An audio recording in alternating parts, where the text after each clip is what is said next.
Rome, la plus grande ville d'Italie, et centre même de l'Église catholique romaine, mais surtout l'un des plus grands centres d'histoire, d'art, de culture et de mythologie au monde. Aujourd'hui, nous explorerons le mythe à l'origine de sa fondation, le mythe de Romulus et Rémus. Romulus et Rémus étaient deux frères jumeaux nés de l'union entre la prêtresse Rhea Silvia et le dieu de la guerre, Mars.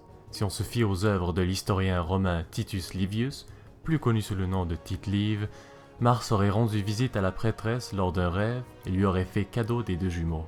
Rhea Silvia était la fille du roi Numitor d'Albe la Longue, une des villes les plus anciennes d'Italie. Ce dernier fut vite détrôné par son jeune frère Amulius, qui était connu pour son tempérament fougueux et sa cruauté. Lorsqu'il fut roi et qu'il apprit que la jeune prêtresse, qui normalement devait être chaste, eut deux enfants, il ordonna que les deux jumeaux soient jetés dans le Tibre, le fleuve qui traverse une partie de l'Italie. Il craignait que les deux enfants grandissent et qu'un jour, ils réclament leur juste place au trône. Au lieu de les noyer dans le fleuve, la servante à qui le roi avait donné cette tâche eut pitié d'eux. Elle mit les bébés dans un panier, puis elle les abandonna, laissant derrière elle le panier flotter sur le fleuve. Mais, contre toute attente, ils survécurent, très probablement avec un peu d'aide des dieux, car après tout, ils étaient encore les enfants de Mars. Selon la légende, le dieu du fleuve, Tibernus, calma les eaux de la rivière et fit en sorte que le panier contenant Romulus et Rémus ne se renversa jamais. C'est ainsi, avec l'aide de Tibernus, qu'un jour, le panier dans lequel les jumeaux flottaient se prit dans les racines d'un figuier sacré. C'est là, au pied de l'arbre, qu'ils furent découverts par une louve qui les adopta. La louve veilla sur eux dans sa tanière et les deux jeunes frères burent son lait pour survivre. C'est un peu plus tard que Romulus et Rémus furent découverts dans la tanière de la louve par un berger qui passait par là. Il se nommait Faustulus. Il ramena les deux jeunes enfants chez lui et les éleva comme les siens, avec sa femme Acalarencia. Selon Tite-Live, ils grandirent parmi d'autres bergers et eurent une vie très campagnarde jusqu'à l'âge adulte. Par contre, ils se distinguèrent des autres de par leur habileté surprenante à diriger et à combattre. Romulus et Rémus étaient admirés de tous. Un jour, les jumeaux firent la rencontre de leur grand-père, Numitor, et celui-ci reconnut tout de suite les enfants de sa fille.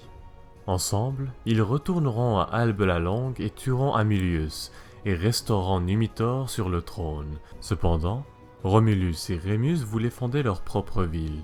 Ils ne purent se contenter de rester à Albe la Longue. Ils décidèrent alors de fonder leur ville à l'endroit exact où ils avaient été abandonnés lorsqu'ils étaient encore enfants. Romulus et Rémus avaient cependant deux opinions différentes quant à l'endroit exact où la ville devait être érigée. Alors, pour se départager, les jumeaux décidèrent de s'en remettre au présage. Ils se mirent donc sur deux collines différentes et observèrent le ciel. Rémus fut le premier à apercevoir 6 vautours dans le ciel, tandis que Romulus en vit 12. Le destin avait donc choisi Romulus, ce qui déplut fortement à Rémus. Romulus se mit alors à tracer les fondations de la ville en commençant par l'enceinte. Au même moment, Rémus, qui était encore amer après n'avoir pas été favorisé par les présages, se moqua de l'enceinte de la ville. Il voulait prouver à son frère que l'enceinte n'était pas assez sécuritaire et traversa donc celle-ci d'un seul bond. Furieux et animé par la rage, Romulus tira son épée de son fourreau et tua son frère sur le coup de la colère. Romulus entreprit alors seul la construction de la ville qu'il nomma Roma, d'après son propre nom.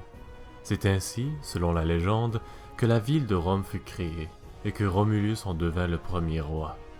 Alors ceci conclut la vidéo d'aujourd'hui.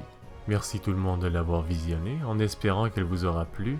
N'hésitez pas à vous abonner si jamais vous voulez voir plus de vidéos de ce genre, et laissez des commentaires si vous avez des suggestions quelconques. Sur ce, je vous retrouve à très bientôt pour une nouvelle vidéo.